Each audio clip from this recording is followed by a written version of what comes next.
que la habéis visto por todos los carteles y por todo. Y entonces ya va a hablar un poquito del papel que lleva los laboratorios, en este caso SOME, a las asociaciones de pacientes como la Asociación Andaluza de Hemofilia. ¿Vale? Gracias Estrella. A ti, gracias Mati. Bueno, y muchas gracias a Nemo por contar con nosotros para dar un poquito de luz sobre el papel que jugamos los laboratorios farmacéuticos en lo que tiene que ver con las asociaciones de pacientes, con el acceso a los tratamientos y con otras cuestiones que espero que algunas de ellas os suenen y quizás otras no, y que os vayáis con un poquito de algún conocimiento nuevo al respecto. Entonces me vais a permitir que en primer lugar, porque todos tenemos una imagen preconcebida de las cosas, ¿no? Y entonces me gustaría lanzaros la pregunta a vosotros, que ¿cuál creéis que es el papel que jugamos los laboratorios? Porque yo también tenía mi imagen preconcebida antes de empezar a trabajar en la industria. Entonces, ¿qué opináis? ¿Qué creéis que hacemos los laboratorios? Investigar el tratamiento, ¿no? Para crear medicamentos para los pacientes, en este caso hemofilia o para... Sí, o cualquier otro tratamiento. Supuestamente ayudar a las asociaciones de pacientes con pues, prestación económica o, bueno, o muchas cosas más, ¿no? No sé. Yo he visto que hacen nada de información. Muy bien. Vosotros sois avanzados, porque muchas veces cuando lanzo esta pregunta, la respuesta es esta. Sí. De fármacos. Que vendemos fármacos, que fabricamos productos, o sea, productos sanitarios, productos farmacológicos, y lo que hacemos es venderlos. Pero efectivamente, como vosotros habéis dicho, el papel que juegan los laboratorios es mucho más amplio.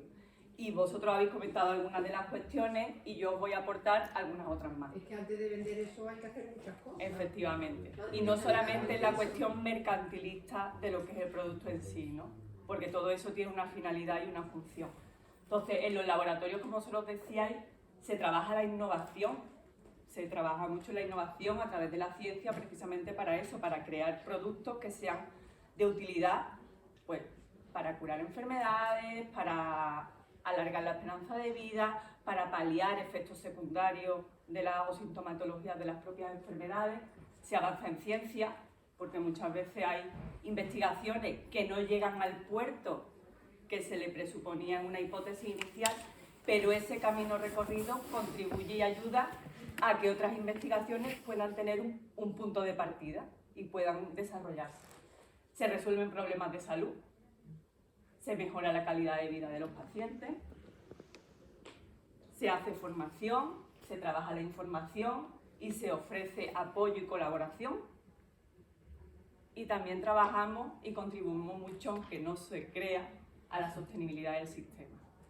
De hecho, esto podría ser un poco una definición de qué son los laboratorios farmacéuticos y a qué nos dedicamos, pero yo que de formación profesional soy periodista, aunque a día de hoy no me dedico a esto, a mí siempre me gusta buscar los significados de las cosas y yo recurro mucho a la RAE. Y cuando fui a buscar qué son los laboratorios farmacéuticos, evidentemente ese concepto no existe. Lo más cercano que podía encontrar es que es un laboratorio, pero claro, esa definición se queda muy corta, porque además si unes la definición de laboratorio y farmacéutico, pues no te sale la mezcla de conceptos que hemos visto anteriormente. Pero si os parece, lo que vamos a hacer ahora es desgranar un poquito más en qué consiste un poco este círculo, ¿no? Cuando hablamos de innovación, hablamos de lo que comentábamos, pues de investigar en ciencia para aportar mejoras pues, que contribuyan a la calidad de vida del paciente, que le hagan un más fácil uso de los tratamientos, porque hay veces que sabéis que los tratamientos pueden ser más fáciles, más difíciles de llevar en tu día a día. Se trabaja mucho en que un tratamiento que a día de hoy se administra de una forma, pues que se intenta que sea más cómodo, más conveniente para el paciente. Se avanza en ciencia, como decíamos, de cara a la investigación, a aportar soluciones, a mejorar la calidad y la esperanza de vida de los pacientes. Formación a la ciudadanía, a las asociaciones de pacientes, pero también a la sociedad en general, porque gracias a esa formación y a esa información, pues se da a conocer realidades que para que quienes no viven con esa enfermedad, pues les resulta desconocida. Y lo que yo siempre digo, que lo que no se conoce no existe, lo que no se cuenta no existe. Y si no existe, no se puede poner el foco sobre ello. Se mejora la calidad de vida de las personas que viven con enfermedades y que conviven con ellas, porque muchas enfermedades generan una dependencia y al final pues también tienes que contribuir a que esa dependencia sea una menor carga para el cuidador. Se resuelven problemas de salud, como decíamos, se ofrece apoyo y colaboración a las asociaciones de pacientes, formación otra vez, en este caso a los profesionales, porque también ellos requieren actualizarse en conocimiento y se les ofrecen herramientas precisamente para que se mantengan actualizados, para que puedan asistir a congresos donde se hable de su especialidad, de su patología, se les informa sobre las novedades que están por venir para que vayan adaptándose y aprendiendo a saber de qué forma podrán incorporar esas innovaciones a su práctica clínica habitual, y se trabaja en la sostenibilidad del sistema. Y este punto me parece muy importante porque es verdad que aquí se ha mencionado pues, que los tratamientos son costosos, unos más que otros. Pero desde los laboratorios se trabaja mucho y en SOBI además tenemos esa conciencia de que los tratamientos que se aporten, que sean tratamientos financiados por el sistema sanitario. Y esa financiación es un trabajo arduo, ahora os explicaré un poquito, sin entrar en muchas profundidades, cómo se trabaja, pero es un trabajo arduo que requiere mucho compromiso y mucha corresponsabilidad por las partes, en el sentido de que hablábamos que son tratamientos costosos, pero de la misma forma hay que ver que ese tratamiento costoso tenga un retorno lo suficientemente adecuado como para que la rueda pueda seguir funcionando y se pueda volver a hacer innovación, a hacer ciencia y se pueda seguir mejorando todo el proceso. Si hablamos de todo lo que os había comentado, el papel de los laboratorios pues, puede tener diferentes perspectivas en función de dónde pongamos la mirada, ¿no? Si hablamos y además lo voy a hacer de una forma que veáis relacionado cómo se estructura un laboratorio internamente en nuestra estructura organizativa.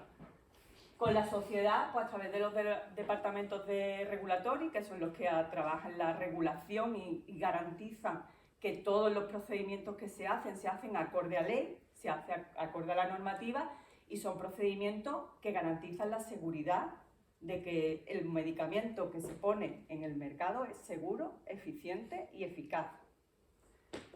Con las asociaciones de pacientes, pues los laboratorios tenemos también departamentos especializados en los que trabajamos codo con las asociaciones de pacientes en sacar iniciativas adelante y en apoyo con mucha escucha activa. Con el sistema sanitario, también desde ese departamento de pacientes, que suele estar también integrado la parte en nuestro caso, que somos un laboratorio chiquitito en estructura, pues en el mismo departamento tenemos las relaciones institucionales, el acceso y los pacientes y la comunicación. Entonces, con el sistema sanitario, desde el mismo departamento en nuestro caso, pues trabajamos con las administraciones públicas y el departamento regulatorio también, porque todo ese procedimiento de acceso requiere, como decía, que todo esté bien estandarizado a nivel legal para que sea garantista. Y con los profesionales sanitarios, pues a través del departamento comercial y el departamento médico, que son los que tienen relación habitual con los clínicos y son los que le mantienen actualizado sobre las innovaciones y las novedades que se van incorporando a sus especialidades. Pero hay un eje que es transversal y que garantiza que todo esto y que todos los fármacos que se ponen a disposición, que han tenido un largo recorrido en lo que es la investigación con sus ensayos clínicos con mucha solvencia, cuando se ponen a uso en mercado, tú los ensayos clínicos los haces con un parámetro muy controlado, pero no es a nivel mundial. Pero cuando tú los pones en el mercado, tú has identificado una serie de efectos secundarios que pueden tener los tratamientos y todo eso se sigue vigilando. Cuando el fármaco está en el mercado, se sigue vigilando. La farmacovigilancia está ahí como eje transversal y los laboratorios, eso nos marca el eje directo. O sea, si nosotros, cualquier profesional que trabaja en un laboratorio, nos llega, ya sea por vosotros o nos llega a través de un clínico, que se ha producido algún tipo de efecto adverso, aunque esté descrito en ficha técnica, lo tenemos que notificar en menos de 24 horas a nuestro departamento de farmacovigilancia. Pero ese es un trabajo o es una responsabilidad que la podemos tener todos, o sea, que la deben de tener los profesionales sanitarios, que son los que tienen que también notificar si algún paciente ha sufrido algún efecto adverso, ya esté previamente identificado y descrito en ficha técnica o nuevo, porque si es nuevo hay que investigar si efectivamente ese efecto secundario que se manifiesta es a consecuencia del tratamiento que el paciente está recibiendo. Por eso digo que el tratamiento, o sea, que todo el proceso es muy garantista y siempre se va aportando seguridad a los pacientes. Y vosotros también, o sea, la ciudadanía en general tenemos también parte de responsabilidad en eso. Nosotros nos tomamos mucho tratamiento, a veces no prescritos directamente, también hacemos cierta automedicación, ¿no? Entonces, si nosotros en algún momento detectamos que alguno de los tratamientos que tenemos nos ha podido generar algún efecto secundario que nos ha sentado mal, pues eso podemos notificarlo a través del servicio de farmacovigilancia del Sistema Sanitario Público de Andalucía, o decírselo a vuestros clínicos para que ellos también puedan reportar. A mí me gusta siempre traer las cosas hacerlas tangibles o lo más tangibles posible porque así me parece que se entiende mucho mejor todas las cuestiones. Entonces, esto lo hemos vivido todos, es una realidad que en diferentes roles, como pacientes, como profesionales, la hemos vivido. Esta es una portada de periódico del día en el que se declaró la pandemia a nivel mundial. De hecho, 2 días después nos encerraron a nosotros en España. Y además veis las fechas ahí abajo.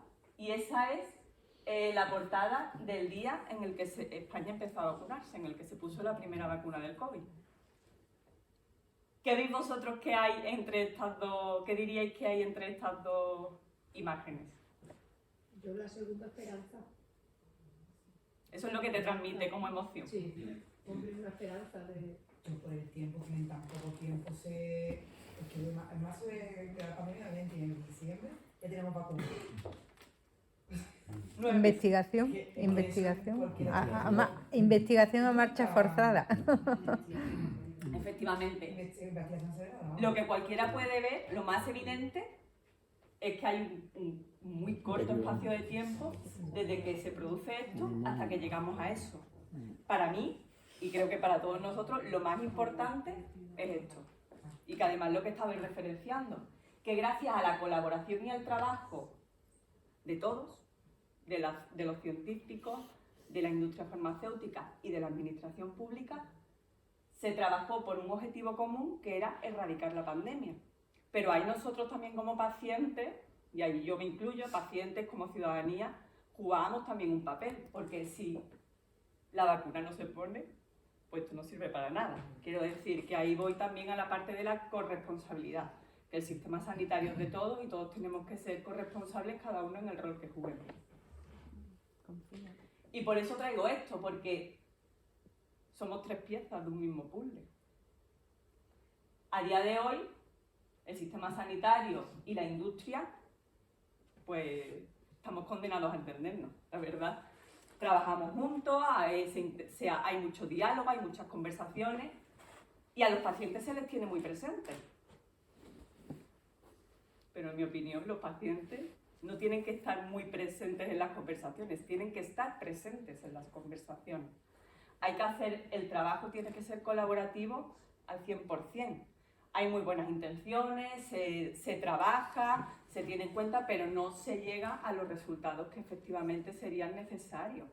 Y es que se tiene que trabajar no por los pacientes, sino con los pacientes.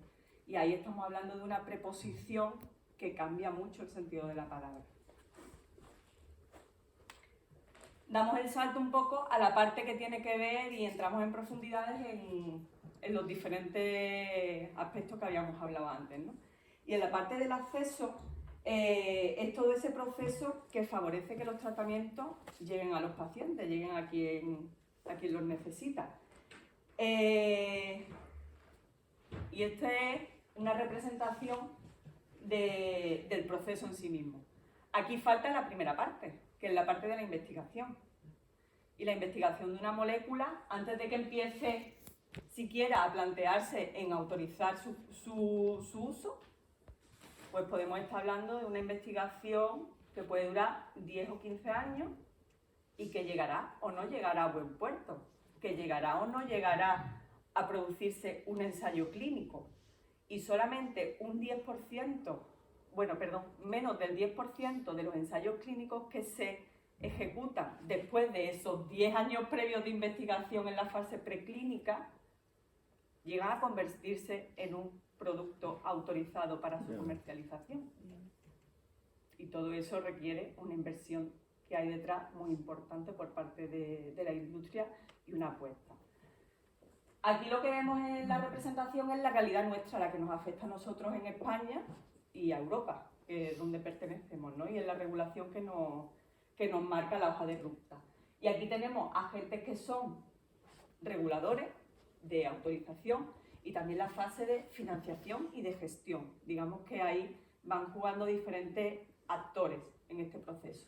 Por simplificarlo un poco, nuestro primer escalón es, una vez que la molécula ya ha demostrado que es segura y que es eficaz para un tratamiento concreto y para una situación específica, se le dice a la Agencia Europea del Medicamento, a la EMA, este fármaco basado en estos estudios puede solucionar este problema de salud para este tipo de pacientes. ¿Me lo autoriza? Si la agencia lo autoriza, emite un informe de opinión positiva. Ese es el primer escalón y a partir de ahí se empiezan a activar otra serie de mecanismos. Y ahora ya cada país de la Unión Europea tiene sus diferentes procesos de autorización y de aprobación. En el caso de España, pues tenemos que mirar al Ministerio de Sanidad, evidentemente. En primer lugar, a la Agencia Española de Medicamentos, que es la que tiene que autorizar que ese fármaco que se ha aprobado por la EMA tenga uso autorizado en España, pero eso no quiere decir, en ese momento, si la EMA emite un informe de autorización de comercialización, ese fármaco ya está disponible en el mercado, pero no en el sistema sanitario. Ese es un proceso paralelo que los laboratorios inician o no, según conveniencia.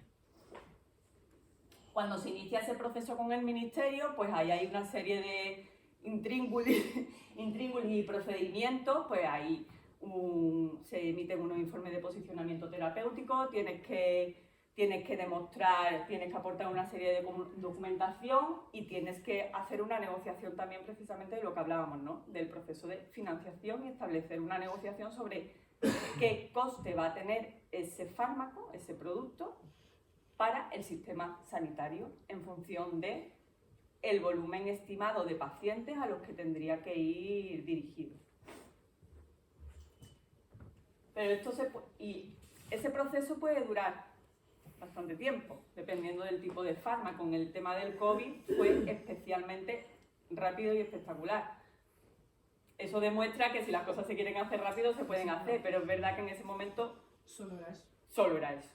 Y eso tampoco es normal. Quiero decir, no puedes dejar todo para centrarte en uno, en este caso porque era una situación de alarma mundial. Pero sí existen mecanismos que contribuyen a que durante ese procedimiento haya determinadas terapias que sí puedan llegar al paciente por otras vías de acceso, mientras que se obtiene ese precio de financiación. De hecho, los pacientes pueden llegar, siempre tiene que estar justificado y suelen ser aprobaciones individualizadas, no son estandarizadas para un volumen amplio de pacientes. Entonces, esas vías de rápido acceso, digamos, son de uso de medicamentos que están en fase de investigación. Y entonces ahí estaríamos hablando de un uso compasivo, que seguro que es un concepto que más o menos os suena. El uso de medicamentos en condiciones diferentes a la autorizada, que todos los fármacos cuando se ponen en el mercado tienen una condición de financiación y te establece cuál es el marco en el que tú puedes prescribir ese fármaco o ese producto para él. Y te establece unos límites, digamos. Entonces, hay fármacos que los clínicos pueden utilizarlo, el concepto es off-label, que es fuera de indicación, y a veces se emplean. Y el acceso a medicamentos extranjeros, eso quiere decir que es un fármaco que en ese momento en España no tiene autorización de comercialización, pero sí lo tiene en Francia. Entonces, si un clínico lo considera, se puede iniciar un procedimiento, esto es por la vía administrativa de la sanidad pública, inicia un procedimiento y si la autoridad sanitaria lo autoriza, pues se utiliza este medicamento que está comercializado en otro país, pero en España no. Siempre tendría que tener autorización por parte de la Agencia Europea del Medicamento. Sin embargo, en España también tenemos, gracias, o no, eso ya es cuestión de opiniones, a que las transferencias de la competencia se hicieron a las diferentes comunidades autónomas. Una vez que ese organigrama previo que os enseñaba, ese procedimiento previo, ya un fármaco ha tenido precio de financiación y está disponible para uso en el Sistema Nacional de Salud, en tanto que en España tenemos las transferencias de sanidad distribuidas a las comunidades, transferidas, a las comunidades autónomas, se inicia como una segunda fase. ¿Por qué? Porque después la comunidad autónoma tiene que autorizar si en su territorio ese fármaco se va a utilizar y en qué condiciones.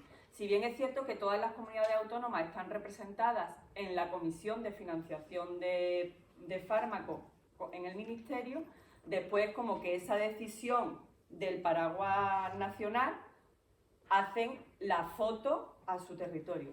Hay comunidades autónomas que tienen este procedimiento centralizado, son la mayoría de las comunidades autónomas de España son así. Entonces se crea una comisión de farmacia regional en la que se determina que si existe interés clínico de utilizar una determinada terapia, se estudia, se evalúa, se pone en comparación con el resto de las terapias que hay en el mercado y atendiendo habitualmente a criterios de eficiencia, se determina si ese fármaco está autorizado o no para uso en esa comunidad autónoma, porque no olvidemos que la gestión del presupuesto de farmacia depende de cada comunidad autónoma, por lo tanto ellos tienen la potestad de decidir si ese tratamiento con autorización de financiación por el Ministerio, ellos lo van a utilizar en su sistema sanitario. En el caso de Andalucía, estas comisiones de farmacia están descentralizadas. Eso quiere decir que cada hospital, en el caso de los fármacos hospitalarios, tiene decisión sobre si ese tratamiento con autorización de financiación por parte del Ministerio se entrará en la guía farmacoterapéutica del hospital o no.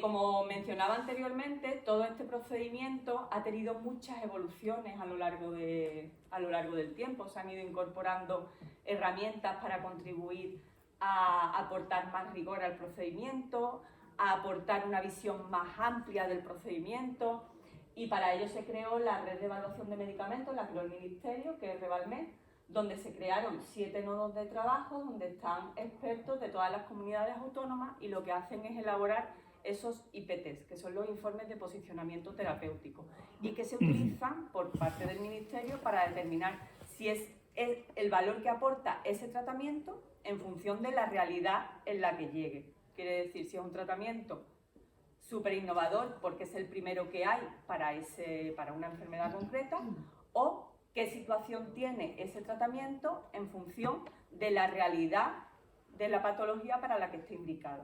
Quiero decir, quizá habéis escuchado alguna vez el concepto de tratamiento de primera línea, segunda línea, tercera línea.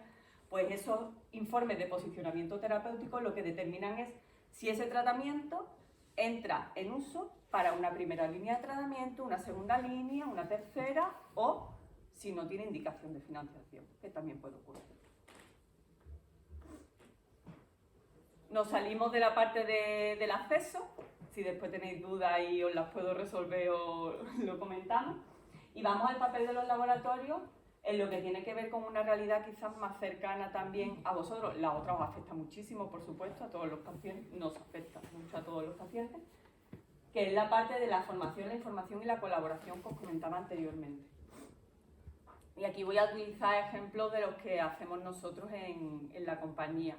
Después cada compañía es un mundo, cada compañía tiene sus propios valores y sus propios objetivos y misiones y trabaja de una forma diferente. En SOBI, lo que tiene que ver con la formación y actualización para profesionales sanitarios, pues lo que habéis dicho antes, ¿no? Trabajamos en que ellos estén más actualizados respecto a su patología, estén al corriente o contribuimos a que estén al corriente de cuáles son las innovaciones que hay en esa área terapéutica, y para ello pues se les facilita ir a congresos nacionales o internacionales, se les pone en contacto a través de los webinars que ya se llegaron para quedarse, a través de webinars y material audiovisual con expertos de reputado prestigio respecto a las innovaciones que se van aportando en su patología. Y una de las partes muy importantes y que a mí me parece que aporta mucho valor, también se les pone a los profesionales en contacto con vosotros, en marcos de colaboración, y además aquí lo hacéis muy bien, y es que contáis con los profesionales para que os cuenten cosas, pero también para que os escuchen. Y eso para los profesionales es muy importante, porque conocer vuestra realidad en los 5, 10, 15 minutos que tengáis de consulta no termina de ser una realidad real, quiero decir, porque al final muchas veces en la propia consulta tampoco le contamos a los profesionales todo lo que nos pasa. Y en una charla más relajada, en reuniones y encuentros de este tipo, o incluso en encuentros o en charlas que den pacientes hablando sobre su enfermedad y qué es lo que ellos han sentido y cómo ha sido su viaje por su enfermedad, para los profesionales les aporta gran valor, en tanto que pueden ver de qué forma pueden ellos mejorar su práctica clínica para que la experiencia del paciente sea mucho más agradable. En lo que tiene que ver el trabajo que desarrollamos con las asociaciones de pacientes, pues nosotros tenemos una escucha activa. Yo siempre digo que los ojos y los oídos súper abiertos, y siempre intentamos elaborar materiales educacionales que sean de valor para vosotros. Y yo a Mati se lo digo además mucho, ella lo sabe.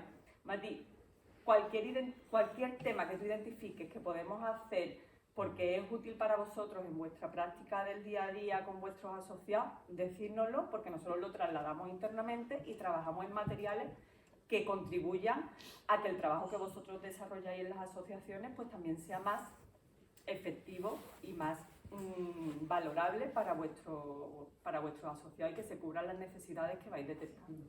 Estos son algunos de los materiales, y de hecho algunos también lo tenéis por ahí fuera, que se han ido haciendo, pues materiales para niños, materiales que contribuyan a hablar sobre la importancia de la adherencia a la profilaxis en el caso específico de la hemofilia, documentos que hablan sobre pues eso, el decálogo de recomendaciones para la mejora de la atención integral del paciente con la hemofilia. Son materiales que contribuyen precisamente a eso, a formar y a informar a los pacientes sobre situaciones específicas de su realidad.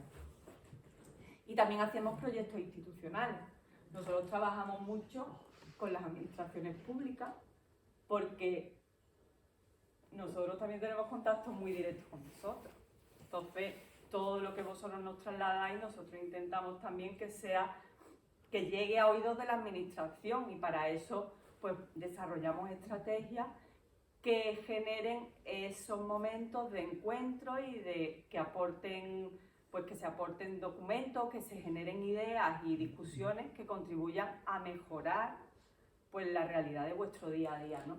Nosotros concretamente lo que tenemos es el marco que es nuestro proyecto Acerca, que empezamos de inicio con el acerca de la humanización de las enfermedades raras en general, y para eso nosotros sí utilizamos esa mirada tridimensional en el que está, si consultáis este documento que está en la página web de la compañía, veis que entre los participantes está la administración pública, están las asociaciones de pacientes y hay profesionales sanitarios.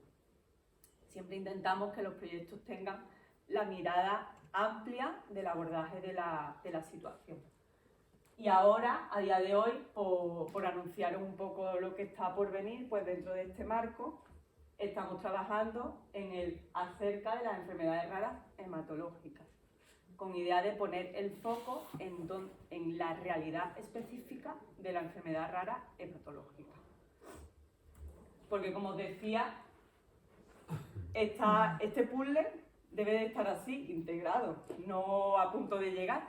Es verdad que es una realidad en la que se está trabajando, hay buenas intenciones, se han dado algunos pasos por parte de la administración, la industria probablemente también tengamos muchas cosas que mejorar y para eso también sirven estos encuentros, para que nos las vayáis trasladando, pero que si trabajamos así, de forma integrada y de forma unida, con una escucha activa y una participación activa de todos los actores, pues probablemente la realidad vaya siendo mucho más cercana a las expectativas que todos tenemos respecto al abordaje de nuestra situación y de nuestra patología. Y yo he intentado ser breve,